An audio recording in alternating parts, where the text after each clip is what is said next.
नमस्कार, जय हिंद। आज Ishwarpur police station आणि उपविभागीय पोलीस अधिकारी कार्यालय येथे जिल्हा पोलीस दलाचे वार्षिक निरीक्षण कार्यक्रमांतर्गत भेट देण्यात आली। या दौऱ्यामध्ये आम्ही स्थानिक ईश्वरपूरमधील नागरिक, महिला वर्ग, त्यानंतर पत्रकार बंधू भगिनी यांची भेट घेतलेली आहे। गतकाळामध्ये सांगली जिल्हा पोलीस दलाअंतर्गत विविध प्रकारच्या निवडणुका झाल्या। त्यामध्ये नगर परिषद, नगरपंचायत आणि महानगरपालिका या निवडणुका शांततापूर्ण पद्धतीने संपन्न झालेल्या आहेत। यानंतर येणाऱ्या काळामध्ये जिल्हा परिषद, पंचायत समिती याच्या निवडणुका आहेत।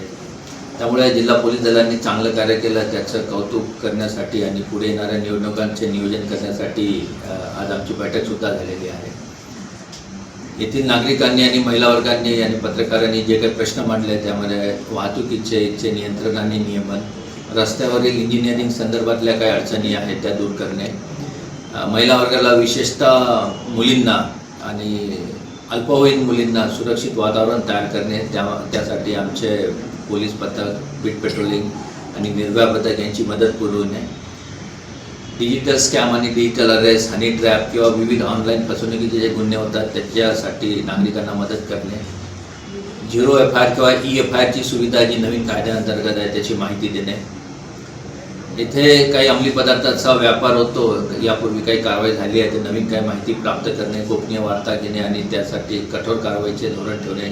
वास्तविक पोलीस खात्याचे 0 टॉलरन्स आहे महिलांविषयक गुन्हे, अंमली पदार्थांचे व्यापार आणि अग्निशस्त्र वापरून केलेले गुन्हे, त्यानंतर संघटित गुन्हेगारी, या सगळ्यांसाठी आमचा 0 टॉलरन्स आहे।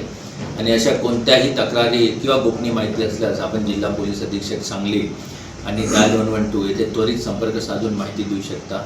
सांगली जिल्हा पोलीस दलाचे एक डायनॅमिक वेबसाईटसुद्धा आहे, तिथे सुद्धा हेल्पलाईन नंबर आणि इतर माहिती देण्याच्या सुविधा उपलब्ध आहेत। माझे नागरिकांना आव्हान आहे की आपण आतापर्यंत जे काही सहकार्य केलं, मागील गतकाळामध्ये गणपती उत्सव, नवरात्र आणि इतर विविध धार्मिक यात्रा प्रसंगी सहकार्य केलं, तसंच आपण आताही यापुढे सांगली पोलीस दलात सहकार्य करावं।